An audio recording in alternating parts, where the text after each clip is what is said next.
Hey, yo, it's me, Pops Van Marmalade, and you're watching the Comics-Related Madness Network. Huh? So come get some. CromCon. CromCon.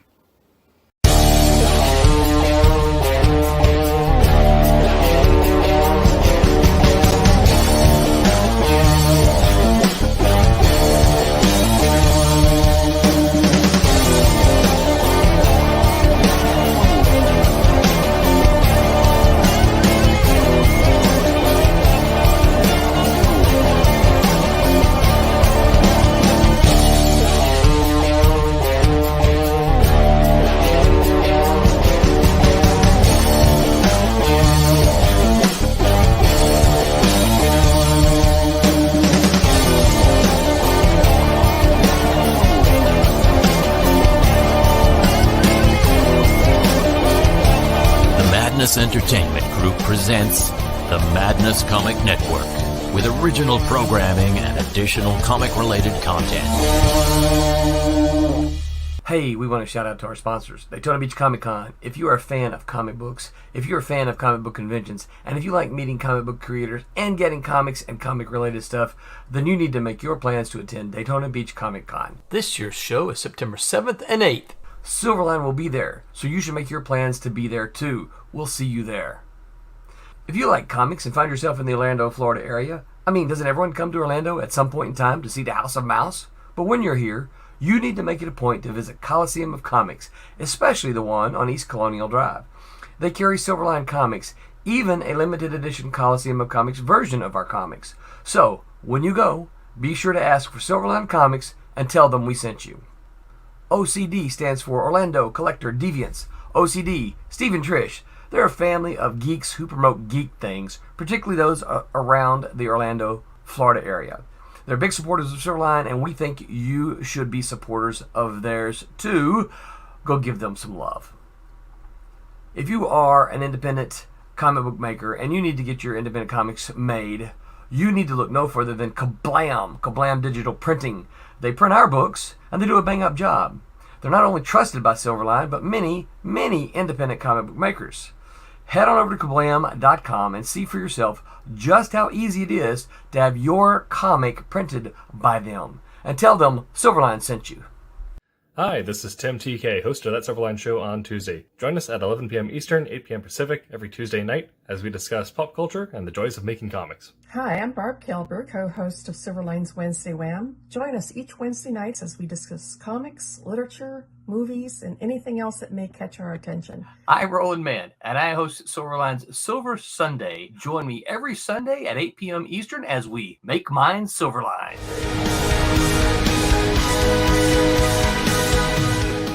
Ba-boom jam. Hello, Internet. We're a show on Tuesday. I'm your host, Tim TK. Joined, as always, by Mr. Quentin Bedwell.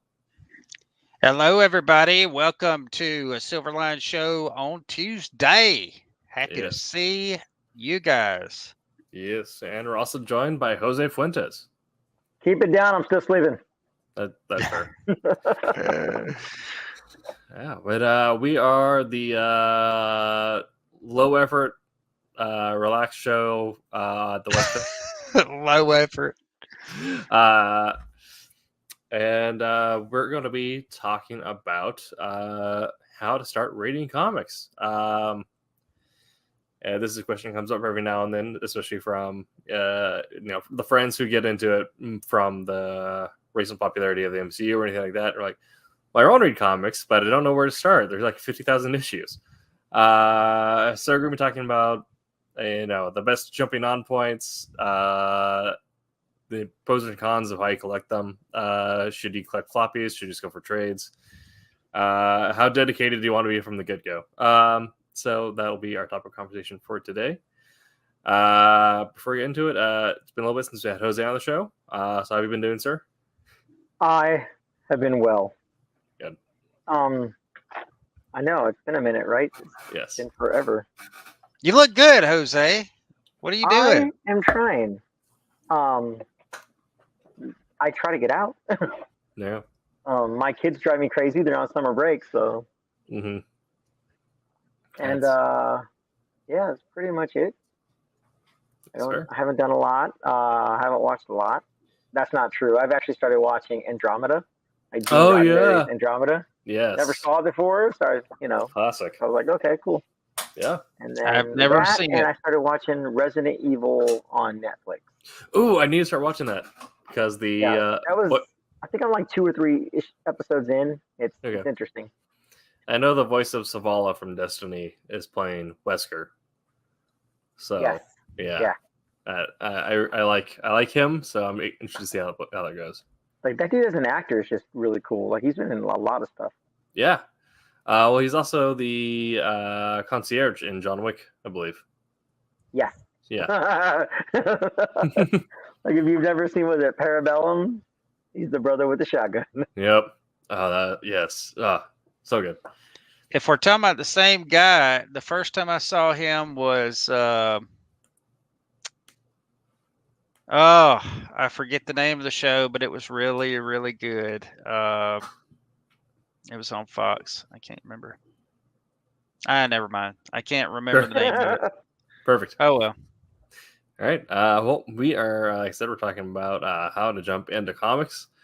The Fringe. Sorry. Okay. Yes. Yep. Yes. The Fringe. Oh, Yep. I remember that. Man, that's some really stoned episodes too. Yeah. Yeah. It was weird because I was like, it felt like X-Files, but wanted to go just a little bit further at times. Yeah. Yeah. I liked it. Yeah. So I guess we'll start off the conversation with how did we start reading comics? So we'll work our way from the far end of my screen back to me. So however I see that, I don't know if that's how you see it at home, but we'll start with Jose. How did you first get into reading comics? So did you jump straight in? Did you find something on the covers? How'd you get into it? So my dad was not very good at hiding his Conan comics. I don't know what the situation was, but he hid it under the bed. And from there, it was pretty much over for me because I read everything he had. Like I love the painted covers, you know what I mean, the Frazetta covers, and just like pretty much everything, and just the art on the inside, and I don't know, that's where it started for me. And then I kind of stopped because at that time I was like all about Star Wars. And then in junior high, we were taking SATs or PSATs, whatever they were called at the time. Oh yeah. And I was bored. I ran out of paper. I didn't have anything to do. And this kid was like, "Hey, you want to read one of my comics?" I'm like, "Sure." So he let me read Batman Detective Comics Mudpack storyline, and that like was it. Like he told me there was a local comic shop, which I didn't even know there was a comic shop at the time. So I was like, "What the heck?" And then I found it was also a role playing store. So like that was like double win. Yep. And yeah, it's pretty much over after that. I just kept collecting comics. And then there are times where I couldn't afford comics. So that's the beauty of the library. You know what I mean? So it may not be current, but you can keep reading. But I really like stuff that explained background stuff. So like DC's Who's Who, Marvel Encyclopedia, you know what I mean? So that you could read the character, read their background, their history, and their powers and stuff like that. So like that was it for me. Like basically right out the beginning, it was Conan. There you go. Acting for yourself, were you going for like just 1 or 2 titles, or were you trying to grab a little bit of everything? Were you getting the singles or trades, and were you also getting the background books at the time? I was just getting Batman, like just the floppies. Like I love floppies. Like I have long box after long box, and I have some graphic novels if I want to collect like a whole story because I didn't catch it from the beginning. But for the most part, if I can, I'll get the floppies. Yeah. Yeah, absolutely. And so you just kind of grabbed what was that month's issue and then went on from there. Yep. Perfect. And then I learned about the new books that were coming out, and then it was after that was Green Lantern. Like I'm a huge Green Lantern fan. Nice. So yeah. Quentin, how about yourself? How did you first get into it? Well, I was pretty young. I have an older brother, and I have an uncle that is just a little bit older than my older brother. And they both had comics. and I pretty much got the hand-me-downs from them. And the hand-me-downs were Secret Wars and stuff like Nice. that. So they bought them, read them, and just kind of threw them in a corner, and I picked them up. And man, I was already kind of drawn to the art, of books that I was already looking at, and man, I remember shots in my memory of reading and looking at the Secret Wars book and thinking, wow, this is amazing, and then I started trying to collect comics somewhat, but back during the time when I was growing up, and Jose, you may know a little something about this too, is drugstores was about the only place like you could get them. Maybe the grocery store would have them sometimes in the magazine section. My grocery store had the main Marvel, main DC stuff. Right, and so I would come about them, from maybe a friend at school, or maybe sometimes I could find something that I was looking for at the grocery store, and it didn't matter if the grocery store had it, I would buy it. So, or I would get my parents to buy it. Nice. And I was just really, really drawn to the art, and then the story was kind of like haphazard. I would get into it, and I could never really follow a story past one book. So my favorite books were the ones that were just one shots, or Freak of the Week or whatever. Mm-hmm. Because the grocery store or the drugstore, they might have them, this month, but next month, don't even try. They never had the same one. So then, being little, they were all into Star Wars, so I had to wait till they got tired of it, and then later on it was He-Man, and then when He-Man came with its own comic, so I loved He-Man, because I could get a figure and I could get a comic. And I loved it. Like mine came with a little mini comic. Right. Yeah. Yeah. So good. So good. But that's how I started. And then I got into G.I. Joe. And that's probably for a long time during my growing up. I really got heavy into G.I. Joe because it seemed that I was able to get more of those in, consistently from the grocery store than any other title. Mm-hmm. So a lot of my beginning background with comics was G.I. Joe. So nice. That's how I started though.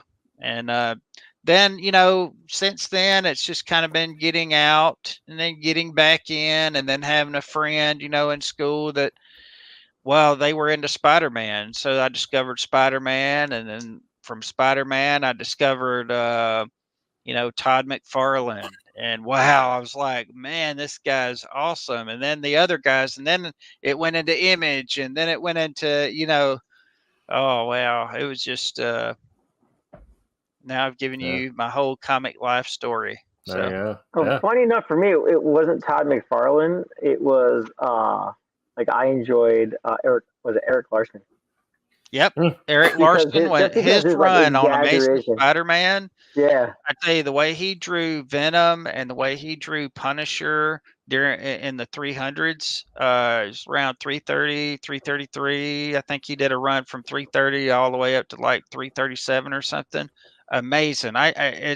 His impression of Punisher has stuck with me, and I can't see Punisher any other way than the way he used to draw him. Yeah, because he had that receding hairline where Eric Larson would draw him, and he was just mean looking, and he'd always have the eyes darkened out, It was so good, so good. Yeah. And his Venom was just killer. I mean, I loved his Venom, all the teeth. He's, Todd McFarlane always drew Venom with the straight, nice teeth. Like gnarly. I mean, it was creepy looking, but whenever Eric Larson would draw him, his teeth would be like this, and his tongue would be coming out, and swirling around his head and stuff. Yeah, it was awesome. Yeah. So when you were first following the storyline or first getting into G.I. Joe, well, at the time G.I. Joe probably just had the floppies or the single or the monthlies. Absolutely, yeah. Yeah, so that's kind of got into it. I had a kind of a similar getting into it. It's just whatever my dad had that he was done with. Was what I got into. So a lot of at the time Action Comics and Detective Comics. And X-Men was the three that you always found laying around on like the kitchen table or the coffee table. And so when he put them down, I picked them up and start reading them. And eventually, once I got to the point where I could start collecting my own, I found out that we had a shop not too far away, which was also an all-around hobby shop. So it was also Warhammer and D&D. Right. So that was just the bane of my parents' wallet. But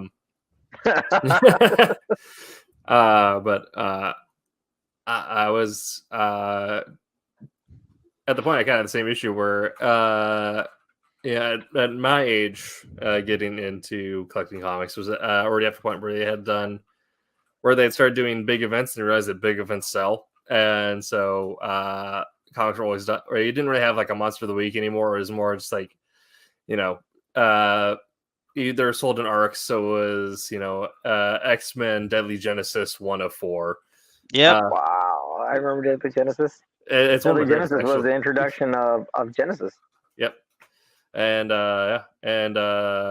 Vulcan comes in after that, and then he goes into the War of Three Emperors, which is so good. War of the Kings came out after Genesis. Deadly Genesis. It came out after War of the Kings is about the Inhumans taking off from Earth or from the moon and flying to take over. Was it the Kree Empire or not? The Kree Empire. Great storyline. Yeah, and then I had so much respect for Ronan the Accuser. Yeah. Yeah, we had Ronan versus Black Bolt versus Vulcan, and it was so good.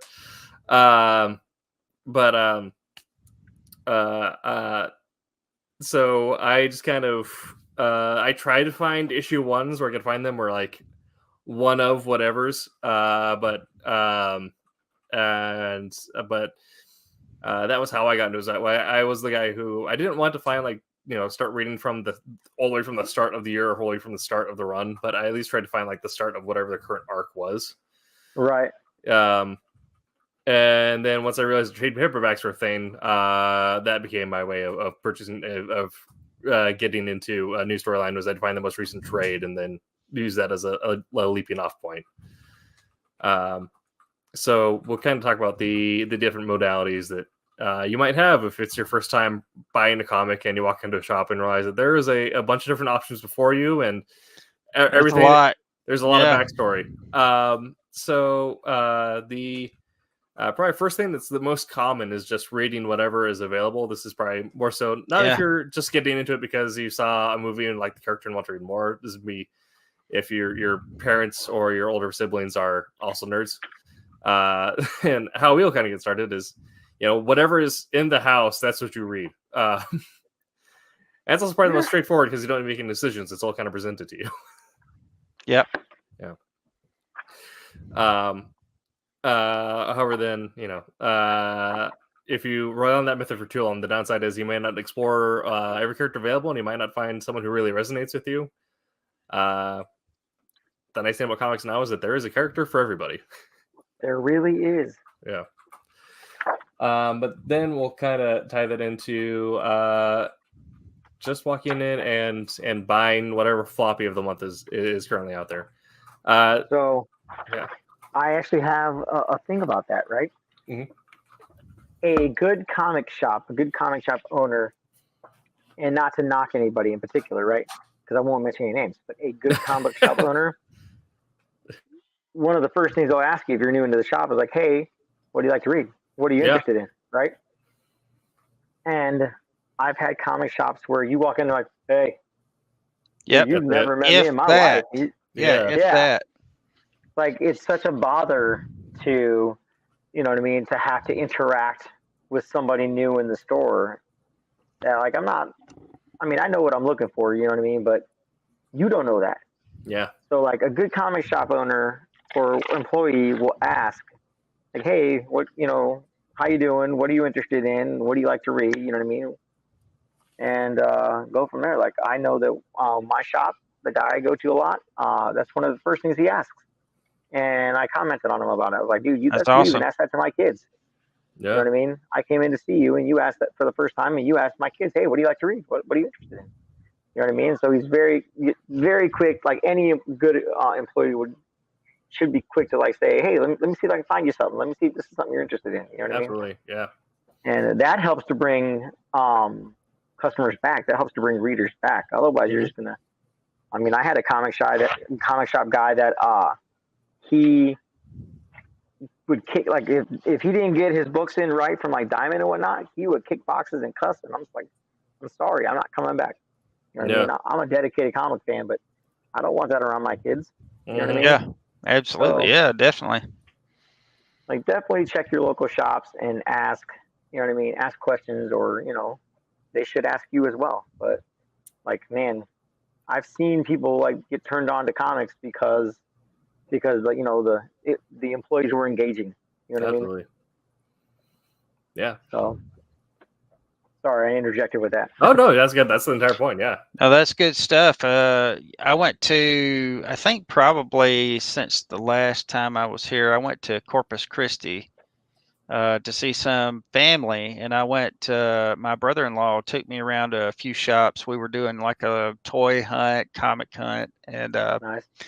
and it was so funny because the differences in the comic shops. They have several good comic shops, but one of them, I mean, there was all kinds we visited, but there was one that, like what you were talking about, Jose, they didn't say, they didn't talk to us or anything. We went in there and there was people in there and nobody was talking. Everybody was just kind of doing their own thing. Nobody ever mentioned anything to us. And that place was a trap, man. It was so disorganized, and it was hard to find anything. It was hard to find the prices of anything on like all the back issues and everything. It just was not organized. It was, if that was the only place that I went to, it'd be a pretty bad experience. But then we went to this other place and there was a lady running it.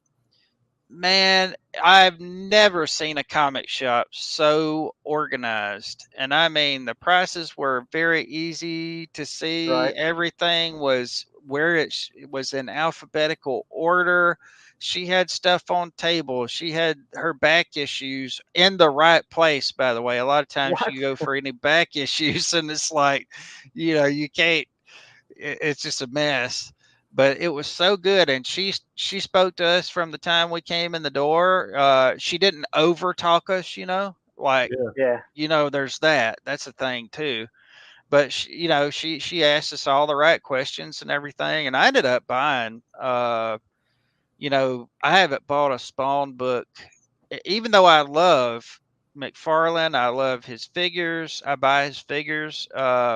I haven't bought a Spawn book in a long time, and I ended up picking up Scorched, as much of the Scorched series as I could get. I mean, it was like, it's $7 a pop or $8 a pop. It was kind of hard. Now, he doesn't have it for that much, but that's how much the store had it for. It was, So anyway, it was a really good experience. That's just the way comic shops are. You may get lucky and have a good one in your town that's,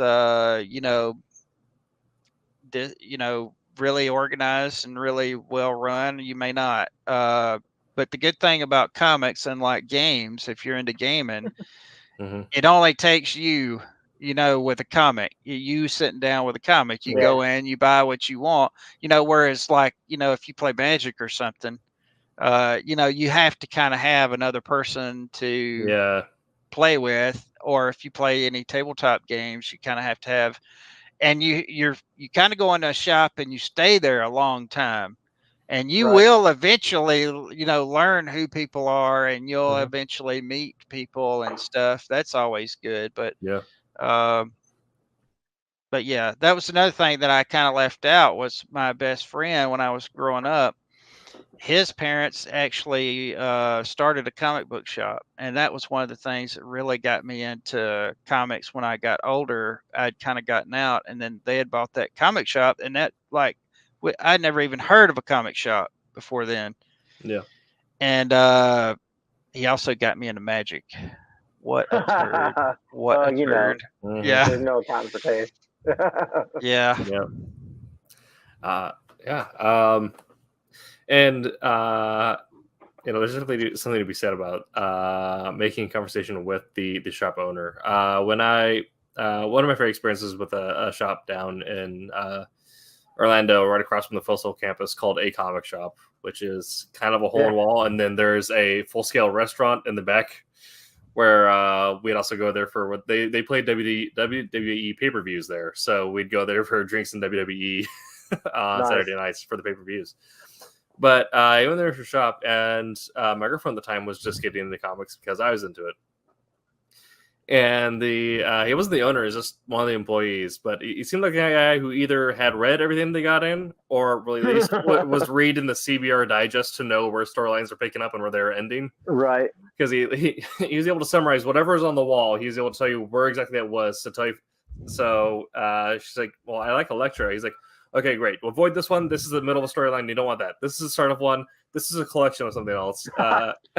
See, cool. that is awesome. That kind of interaction is awesome. Heck I know yeah. here in town, we had one when I first moved here in San Angelo, and the guy was real confrontational. And I mean, he would order books for you and everything. He was really good about that. But I don't know. I don't know. It's just something. But we have like 3 now, and they're all good. They're all really good. You go in there, they want to know what you are into, what you want, and they have collectibles and stuff, which I'm into, So I say collectibles, but I'm into figures. I'm not into just collectibles. Right.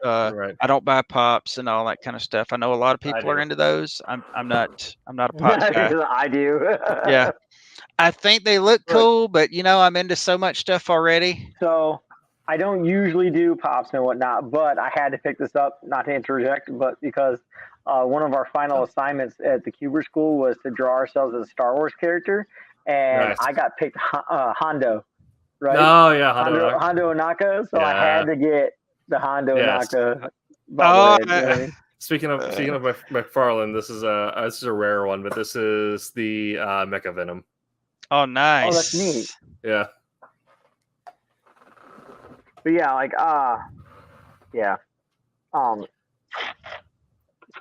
But sorry, I interrupted you. Yeah, no. Quentin, I apologize. Well, no, I'm not a pops guy. I would, but I just, like I say, I'm into too many things already. And with Comic-Con coming up, San Francisco Comic-Con coming up this week. Man, every company, Hasbro, Mattel, McFarlane, they're dropping all these exclusives, and that just happens to be the 3 companies that I collect from. G.I. Joe Classified, Marvel Legends. On the Todd McFarlane side, he, of course, he's got the DC multiverse. There's a movie coming out. He's got figures for that. He's got the Blackest Night series. And they're dropping all these exclusives and all of the pre-orders that I had going that were supposed to be like August, September. Well, Todd McFarlane's like, well, I'm just going to throw all these figures out right now. And so it's like, no, dude, you're not supposed to do this until next month. I don't have the bank account for them to be dropping right now. So anyway, He-Man is, with Mattel, they're dropping a lot of exclusives because a lot of people don't know this, but they lose the license in 2023. So they're throwing Masters of the Universe out, to whoever will buy them. And I just happen to be collecting those. So a lot of exclusives dropping, a lot of pre-orders coming early, and I'm sneaking figures in the house. Oh, yeah. Everywhere I went this last weekend, everybody was having a sale. I went by Walmart, sale. I went by GameStop. I wasn't even toy hunting. I went by GameStop to get my $5 off a month credit. They had like already clearance price 50% off. Dang. Then I went into Target. They had like several like tertiary figures that just kind of like on my backlist. I would pick that up one day. They had those for like $8, $12. I was like Spawn figures. So I was like, man, you guys, come on. Right. How dare you? How am I going to save for Christmas? Yeah. my kids are going to get little. I'm gonna have to carve them out as little stuff, for Yes. cut limbs off a tree and make them That's sticks. right. Yeah. I guess we're gonna have it back. Here's your Barbie doll. Yeah. Just to bring it back on subject. Look, she says, "I'm Groot." That's where the branches went out on the tree. Good Lord. If you're looking to just buy the single floppy, now everything is so storyline. There are some comics that are like still Monster of the Week, mostly in the indies, but everything's so storyline driven. If you're just looking at getting the floppy, I definitely recommend asking whoever's at the counter at the shop. And if they are a jerk, don't let them turn you off from the hobby as a whole. Yeah, don't. Some people are just, There's plenty of those. It Yeah. doesn't matter what you do. There's plenty of those. if they're not, they'll turn the right way. So if you get something that you're not thrown into the middle of something, I have no idea what's going on, they'll at least get you a good jumping on point. Well, as from an artist point of view as well, Yeah. like I said, from an artist point of view, please, if you like art, pick up comics. Like it doesn't even matter what it is. Yep. To be honest with you, Yeah. you may not think you like it, and then you pick something up. And like I've had so many comics where people are like, "Hey, try this, read this, let me know what you think." Like, okay, it doesn't look like anything up my alley, but like that by the time I read it, I'm like, holy cow, this is actually pretty cool. Yeah. There's art that I have seen that I did not care for, but after spending a little bit of time with it and studying it, because that's what I do when I buy comics, I'm drawn to the art. Yep. I really get a real appreciation for it as I go along, just for instance, I've always been straight up American comics guy. And, I get kind of floored, ever so often I see stuff and I'm not really drawn to it at the moment, but the more I look at it and I study it, I'm like, these people they're really talented people doing some of this stuff. I mean, I remember when I first saw there was one artist who had and I've spoke about him before, Scott McDaniel. And he did several issues of Nightwing. He did several issues of Batman. He's done all kinds of stuff all around for DC. But he had a website. He's the one who taught me about, all kinds of stuff, how to make a comic page. And I really didn't care for his art at first, starting out. But man, the more I saw what goes into it and what he was doing, and then I actually started really looking under the layers of what was going on, man. And anything that he does, I pick up because I just love it. And his art style put me into, because it's kind of a simplified art style. It's a little bit manga in some aspects. And that is what opened the door for me for other stuff. So you never know what you'll like until you look at it. Yeah, and that's something to turn around. If you see a cover that speaks to you, just and you want to pick it up, kind of wherever it throws you in terms of the story, absolutely go for that. Yeah. The other thing, which is growing in popularity, and that's the way that I buy comics now, which is buying it in collected editions. This is either trades, hardbacks, or the actual story arc collections.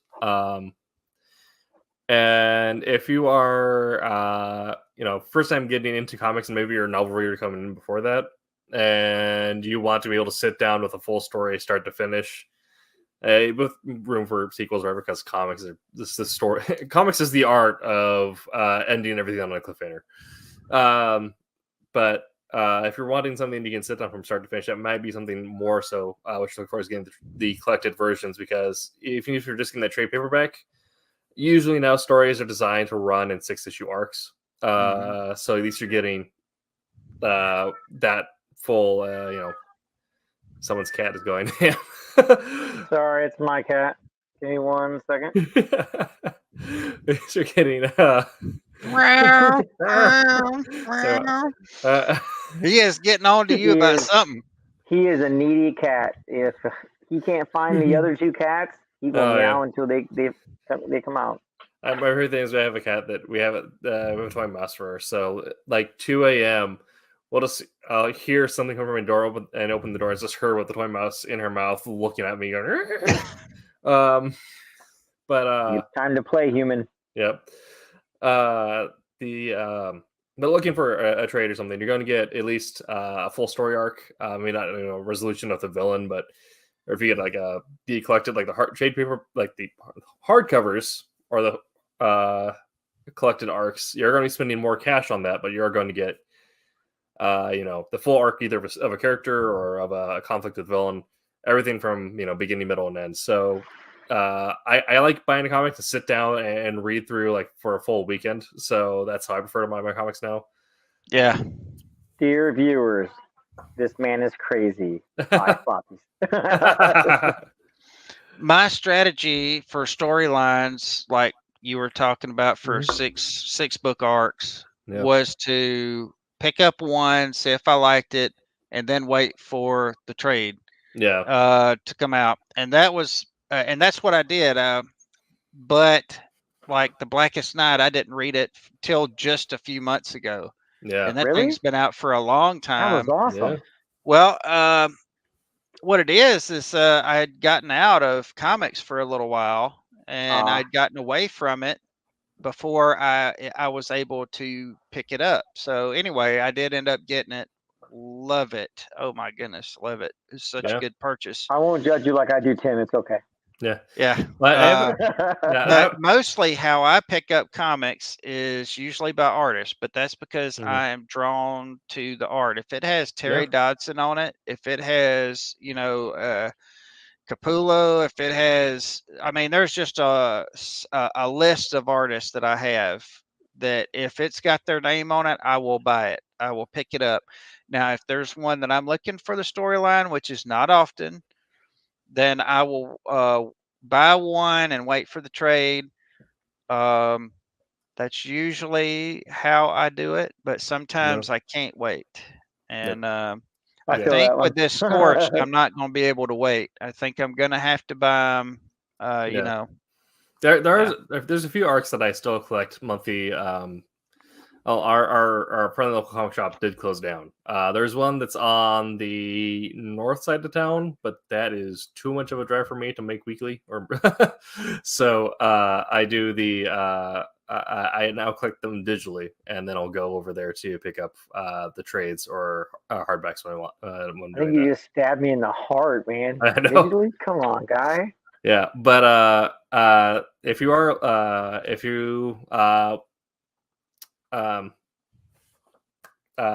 to follow something by a floppy, but either just can't schedule your timing to get into the shop on time, or live in an area that is remote or does not have a shop in your area. I live in a town of 250,000 people, and our nearest shop is like a 45-minute drive away. It's very annoying. But look at if you have a shop in your area, talk to them and see if they offer a subscription service. Some shops will do that where they'll hold their books when they get them in order, so you can like make a drop in once a month to pick up those books, or do something like a Comixology or Marvel Unlimited, where you can essentially just get them delivered to your e-reader device. That way you can, have your books on hand without having to worry about the commute. As I say, bringing up the trays and the hardbacks. The reason why I think that's also growing in popularity recently is that we do have so many new readers coming in from things like the MCU or other such influences. We're used to traditional packaged storytelling, so beginning, middle, and end is all in one thing. So it's a novel, the movie, or what have you. Sometimes we'll get them where they like the TV show model, where it's an issue is the same thing as an episode along the line. But a lot of forums, like, it seems to be the major complaint is like, well, I like the Black Panther movie, so in the back bottom issue, and I feel like it was 22 pages the course of that storyline. And to be fair, sometimes it does happen a lot in comics. But I think a lot of people are just like the idea of having a pacing system that they're used to when they're first getting into a new medium. After they get into it a little bit more, that's when I see people like almost like the more seasoned people are in comics, the more willing they are just to pick up more floppies or even just like random one-off floppies where they don't even like know what this character is or who the team is behind it is like the cover art on. And they're like, oh, this looks interesting. Yeah. But I think you need to kind of get first used to the weird of comics and the fact that it is told differently than other, packaged mediums. My suggestion is this. I have noticed the last few times, if you were a person who was, hey, comics are cool, I'd like to try a few of these. I have noticed in Walmart in the collector section, and I'm not talking about the one in electronics where the figures are. I'm talking about the one up front where you find the magic cards and all that. Yeah, they have started doing selling these like 3 and 4 packs. The sample packs, of comics. I would suggest getting those because a lot of times they have the like what Tim was talking about, the random one-offs. Yeah. In there, the self-contained books, they're out of print. If you read those, you like them. I mean, you're more likely to get one that's not like 1 of 4, or part of some bigger story arc or something. And some of those, I did get ones that were part of an arc, but they're always a 1 or a 2 of. I never got anything there's 3 or 4 of. So, but another thing too is those have already been printed. Yeah, you don't have to wait. If you like the story, you go right on Amazon and boom, absolutely, you get the other one. But those are a good place to start because they're simple. A lot of times there'll be that one book, and I don't know how many times honestly I've picked up one book of a series and enjoyed it anyway. Yeah. I've came in right in the middle of some stuff. And I was like, man, this is so cool. I wish I could get the other ones, and I planned to, but it was really a good experience while I, going through it and reading it. But that's my suggestion is Walmart also, just pick up a book and read it. See if it's for you. If you like it, if it's something that you want to do it. Yeah. Especially if you have any kind of art inclination, comics is where you need to be. Yeah. Comics is where you need to be because that stuff, let me tell you, whenever I start getting like, writers get writer's block, but artists get artist block. Yeah. And anytime that I don't really feel like doing my pages and stuff, then I just sit down and read a comic. Man, I want to draw. I see some stuff and it really empowers me to want to do some more stuff. And kind of the same as the sample packs, which I even like have my own subscriptions of my own books that I dedicated to. I will still pick those up just because it's fun getting the random one-off or like the random one-shot of Nightwing or whatever that something I don't normally read. But what's in the same vein, something that if you're first going into it, see if the shop you're going to has a 99-cent bin or a back issue bin. Yeah, the dollar bin. Because a lot of the books from the 80s and 90s is more inclined to have either an extra big one shot with like 32 pages or whatever, or to be like a completely self-contained monster of the week.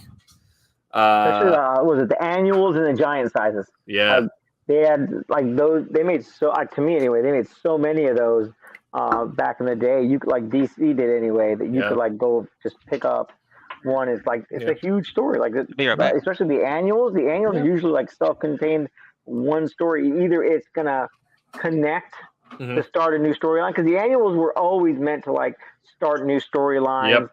Not necessarily finish one, but like kind of be like they're designed as like a preview to the next storyline coming up.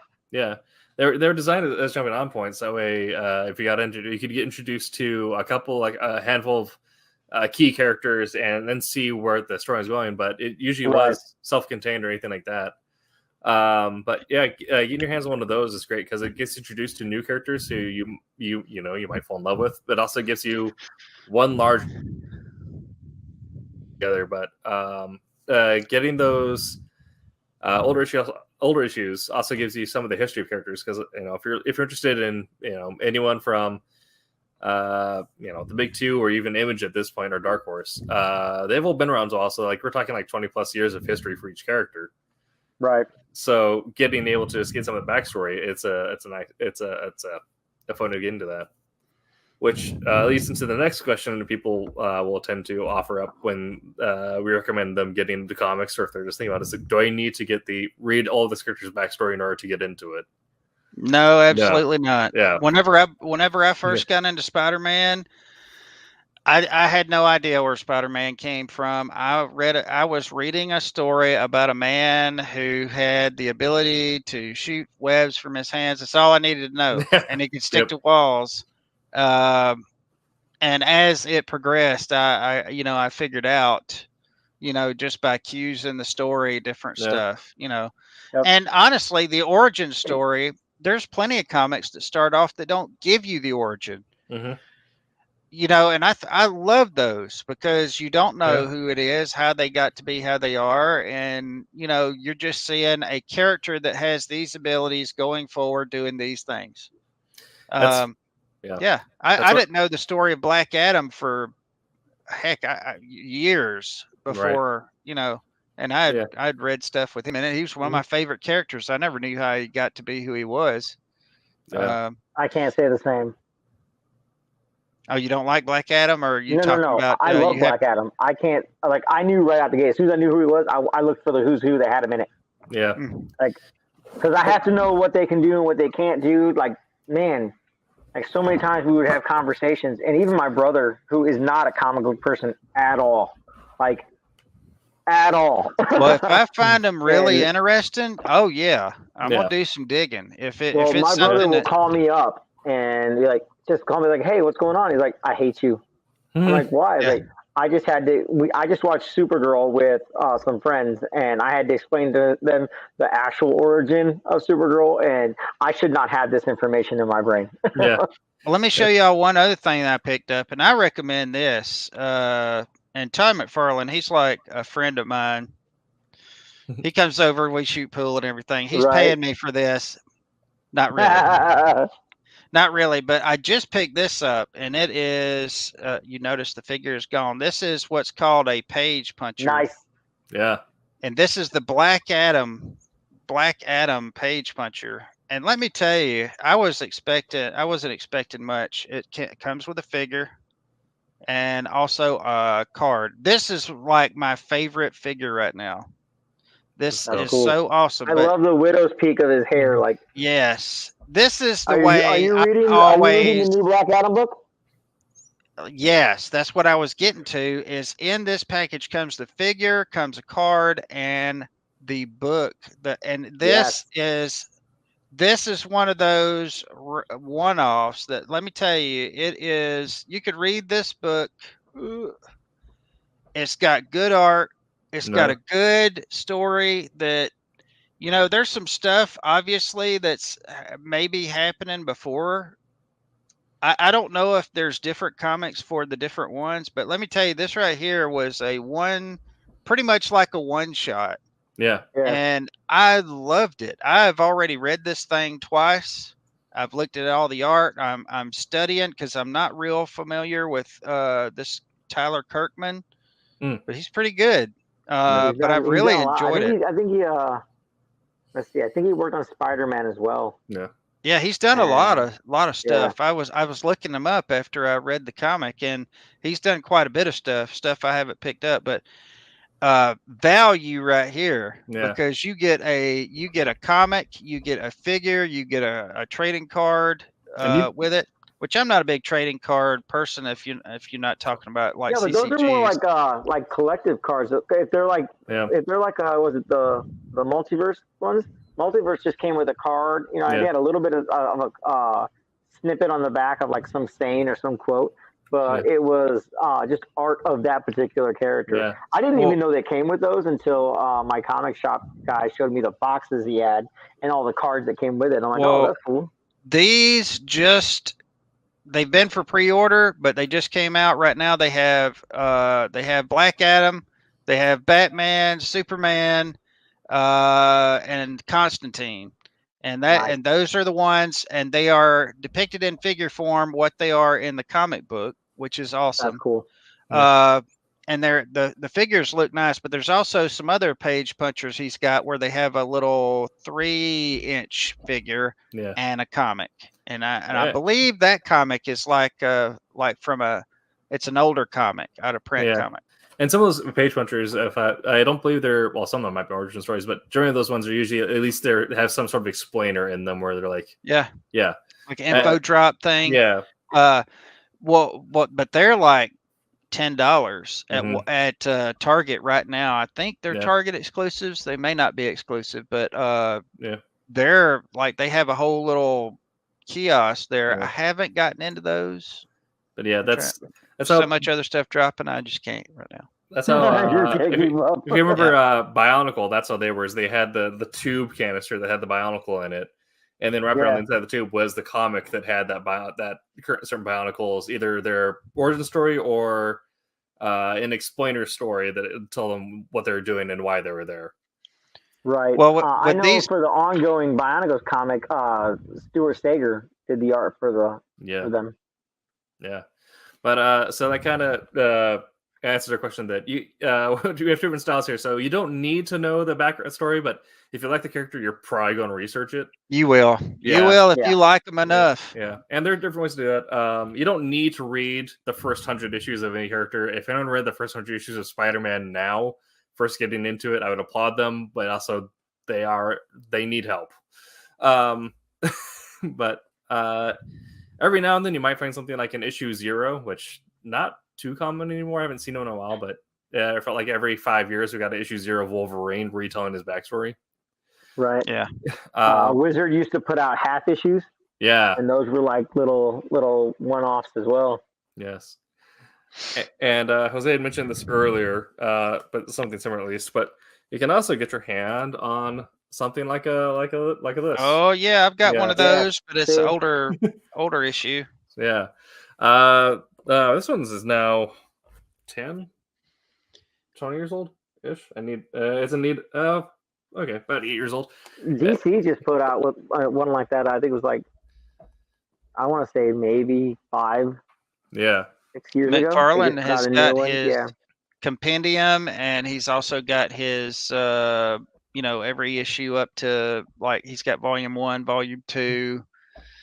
Yeah. I love those because a lot of times they give the character bios, and they give like the character not maybe in their latest form a lot of times, but in their definitive version of them. That's what I like about it.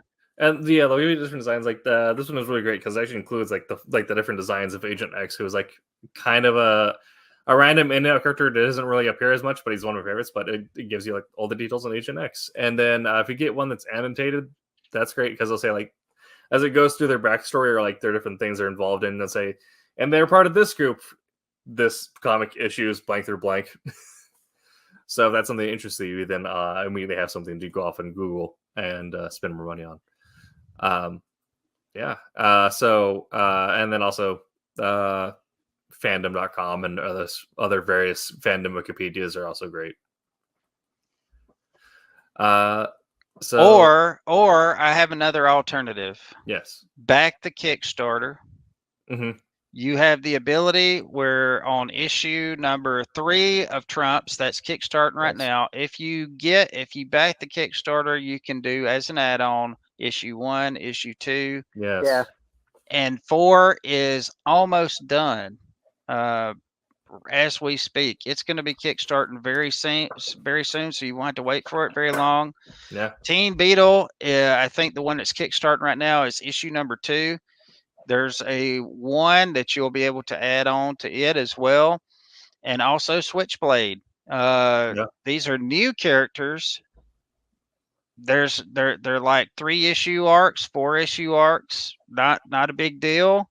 And you're able to actually get the back issue. So that's another avenue that you can take is back a Kickstarter, look on Indie Planet,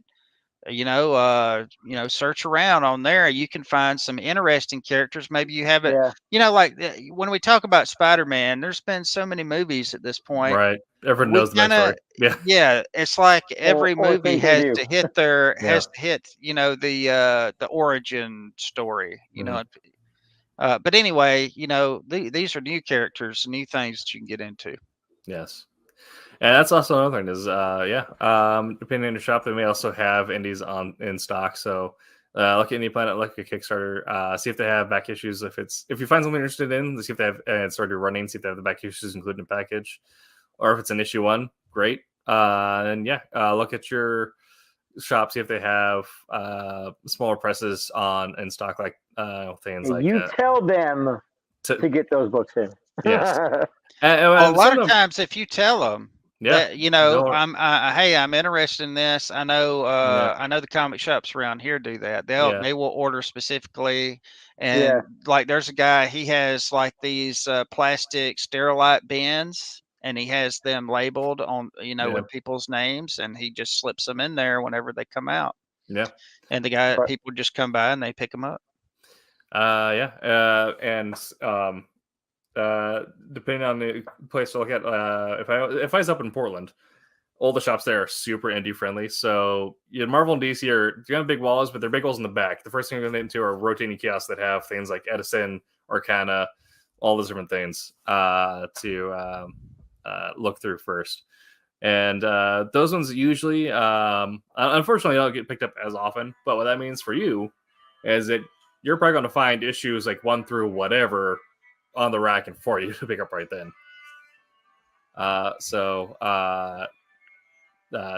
Sorry, I'm having something pop up from the background here. I mean, at least it doesn't sound like a cat. Yeah. No, there's someone's ringtone. All right. Looking through indies, and a lot of these characters are brand spanking new, so you're getting all the backstory you need right then and there. Yeah, that's right. Yep. And I would say too, you're picking up a book by people who are, I would say, more accessible. We do these streams every week. We do, we're on Facebook. I mean, we're pretty accessible. We're not like, some of these, like there's plenty of artists that I love that I have no chance of being able to email them or talk to them or any of that kind of stuff. That's another big deal about doing Kickstarters and getting to know indie creators and stuff, is that you can actually, form a relationship with some of these people. Yeah. And if you ever, 10 years in the future, whatever, you pick up like a back issue of Wolf Hunter or Soul Ascendant and tweet at me wanting the Twitter store on in 10 years, if the internet's not in 10 years, I don't know. If we don't have it in our brains by then. We may be ash by then.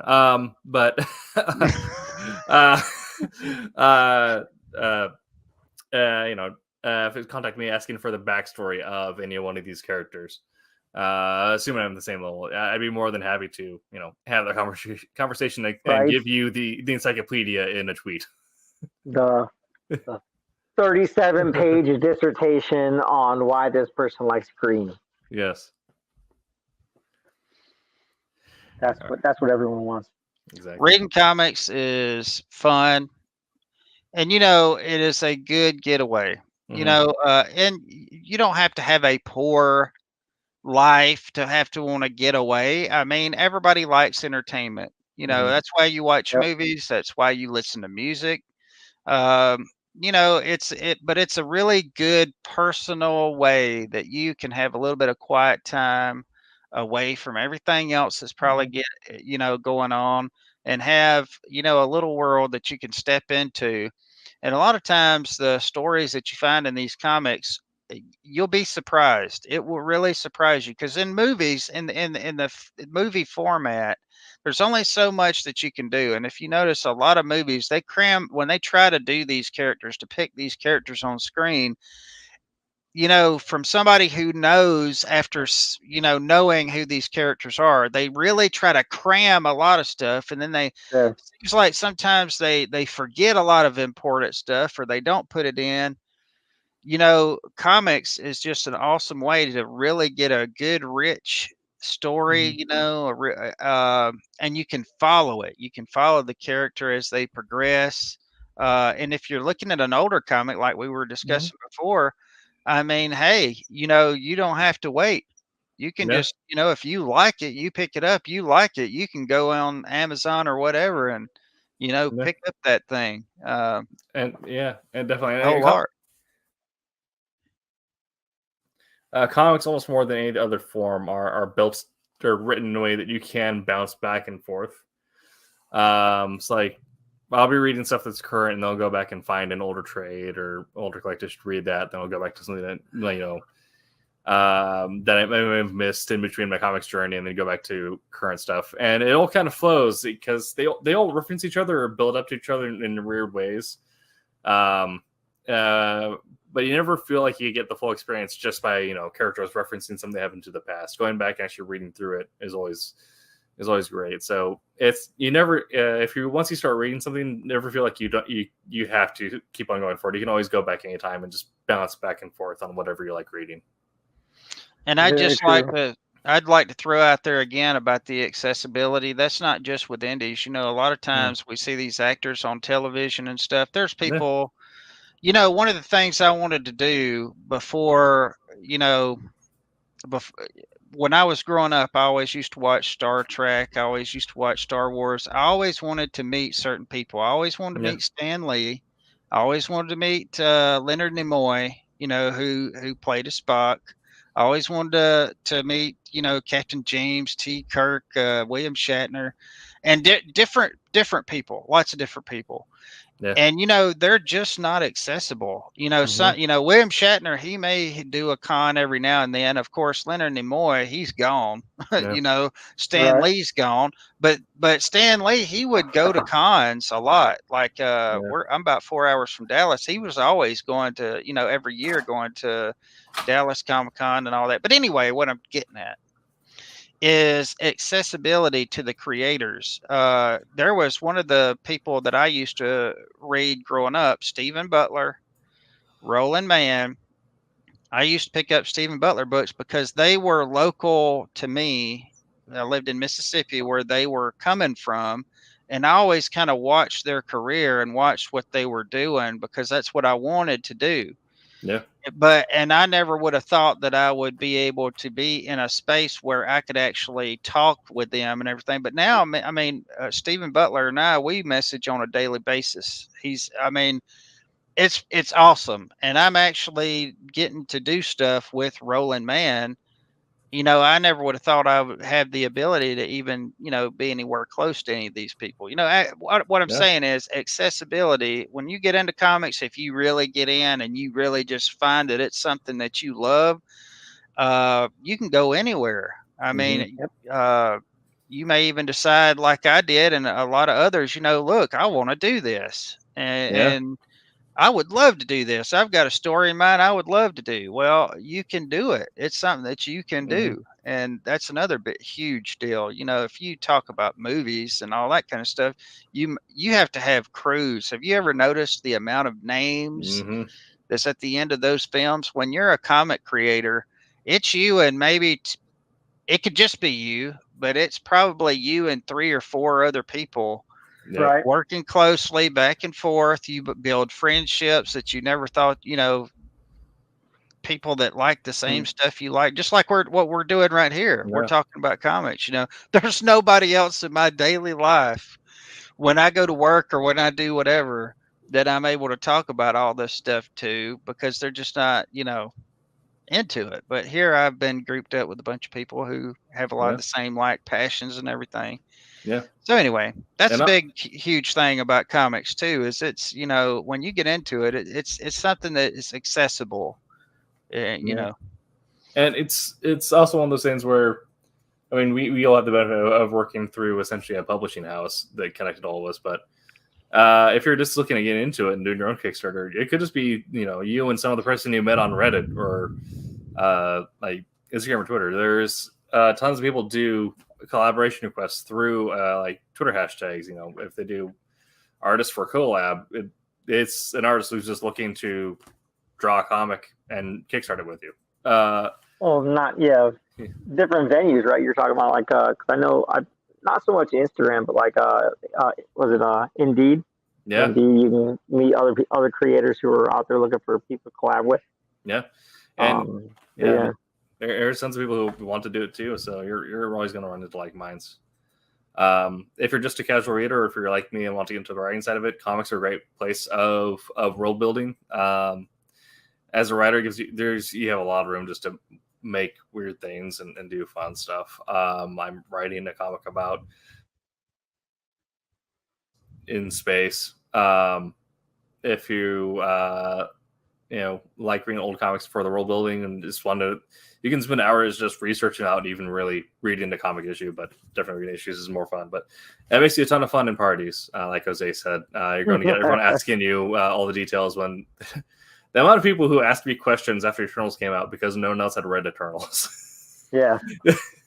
And that's like Quentin has said, you in a movie you don't really get a lot. Like I feel Eternals would have done a lot better personally. Because like when I watch it, I'm like, oh yeah, that's cool. Yeah. But people were like, we don't know who these people are. We don't know who these characters. How can we get invested in these characters if we don't know who they are? Yeah. Spider-Man movies, either you're going to get invested because of the movies, you're going to get invested because of the comics. If you read Spider-Man, like I went through all of Secret Wars, you know what I mean? Like I enjoyed reading Secret Wars. I enjoyed, the aspect before that, in Secret Wars 1, Secret Wars 2, the stuff with the Beyonders, you know what I mean? Yeah. Like not even just Spider-Man, but like all of it. I like the Phalanx Covenant for Marvel, you know what I mean? Yeah. For X-Men, like that was one of my favorite. It introduced Generation X, you know what I mean? Like that. Those are things like when you're reading a comic, you can watch a movie, you can get invested in the movie, but after like an hour and a half, 2 hours, you're going to be done. Unless it's then you have to wait 2 to 4 years for the next one to come out. If you're reading a comic, like you get invested in a comic, like that's the reason why I love comics so much. Not just doing them. I love working on comics. Like every aspect that I do, between inking, coloring, penciling my own stuff, you know what I mean? I love comics. And when you read comics, even like between the trades, I don't want to put my nose up at trades because I don't like them as much, but you know what I mean? It's a complete story and you get invested in it. Like I said, War of the Kings, I was invested from page to page to page. And when stuff happened to the characters in there, when something happened to Black Ball, when something happened to Medusa, you know what I mean? I was like, holy cow, and just kept going. Like, you feel that. Like when you get involved in your comics, you feel that. Some people don't understand that. If you're not a reader of like novels, you're really not going to understand that unless you like really put yourself into reading the books that you read. And they have the capability to like be able to just captivate you and between the art and the story and just keep you like enthralled in it. And honestly, that's why I love comics. Yeah. What happens to me often, and I've said this before, whenever I pick up our comics by the artist, and I go through and I study the art, but what often happens is I get a few panels in, and then I'm not even seeing panels anymore because I'm already reading the comic, and it's like you don't even see the panels anymore. You've got this thing going on. You're in the story. And I mean, you're seeing the panels, you're seeing it all take place, but you're not even seeing the borders anymore of the panels. Right. Your mind makes a lot of the action that happens between the panels. When I say I study a comic, that's because I start reading, and then I have to go back to actually look at the panels, at the line work and all that kind of stuff, because I got so involved that, I lost my place, and I have to go back and sometimes that puts me 4 times going through a book before I actually feel like I've consumed it, and then it's just going back for reference, now how did he do that again? This thingamabobber that he did. But yeah, that's another thing I'd like to say about comics too, is a lot of times you're going to see stuff in comics, and I'm talking about concepts and story kinds of things that you're not going to see in movies. Movies are trying to do so many things at one time, they can't do everything. But and another thing about movies is they're going to do stuff that is safe, and they're going to only allow in the movie stuff that's safe, that they know that they can get people to applaud. Whereas comics are kind of the test subject. You know, we're throwing this out there. You're reading it. You know, and sometimes it works, sometimes it doesn't. With movies, you got 50 people. Yeah, you got a director and you got a writer, but you got 50 to 100 other people getting a say so and every scene. And when you got a comic, you got a writer who has the initial idea of everything, how it's supposed to go, and then you've got a penciler who's got to envision what the writer's saying, and then he translates that. So then you're getting a piece of him. Yeah. And then you've got the inker who is adding the lines to it. And some inkers don't work with some pencilers because of their mentality. So you're getting a piece of the inker, you're getting a piece of, just all the way down the line. Yeah. But it's restricted to those few people, is what I'm saying. They have more control over it. You're getting to see something in its raw form. Yeah. And really good comic. If everything is really well done, the artist is going to be the one who sets everything up, and the writer is going to be the one who sets everything up, and the artist is going to be the ones who deliver the punchline at the end. So, like, a really good comic is going to be the one where you're hooked on the drama for the characters, and you're wanting to flip the pages at the end. And then when you get there, you linger because you're seeing something that blows your mind. Right. Nicholas Gear. Howdy, folks. Back to the campaign today. Thank you, Nicholas. Yes. Thank you, Nicholas. Yeah. But thank you. Scott, or the end of Dark Phoenix killing Jean Grey, the buildup of the action, you're flipping the page, and then she's dead in his arms, and you're just taking there because it's this great panel that's well done, covers the page, and you're just the art that really delivers the emotional catharsis of the moment. And then you might be waiting to, when are they going to bring her back now? Is this going to be the next issue? And then 10 years later, you're wondering, okay, are they going to bring her back? Yep. But and then also another thing to consider is that, with a movie, you do have those 50 other people plus the crew, plus everything else. All those people need to get paid, so the movie needs to sell to everyone. Yeah. A comic just needs to pay its 4 people on the publisher, so they just need to sell to their audience. Yep. Yeah. We are running out of time here, so we're going to collect closing thoughts from you guys. So, a little last bits of advice. Someone's asking you, I don't like this character, or I like what I saw from this movie, or whatever. I want to start reading comics. Kind of closing thoughts on that. I say pick one up and just go to town, read it. And if it's something that you think you might be interested in, I will guarantee you, if you see one of the movie characters like Thor or Spider-Man, and hey, I really like this character, I would like to see more about this character. Let me tell you, there is piles and piles on Thor. Mm-hmm. There's piles and piles of storylines and characters you never will see in any movie that is in the pages of Spider-Man books, and Thor and Batman and Superman. And if you're tired of seeing the same old, if you think that's all that Superman's about or all that Batman's about, let me tell you what, pick up some comics. You'll get to see some depth in these characters, and not just the on-screen hour-and-a-half light show that comes along. I'm not down on the movies. They're good. They're awesome. I'm glad we got them. I'm glad we live in a time where these guys are depicted on screen. I love it. But at the same time, just know that they came from the books first, and it's from the love of people reading those books and those storylines that brought them to where they are. And so I just say pick one up, read it. If there's a character you like, definitely get into some comics. If you're into art, get into comics.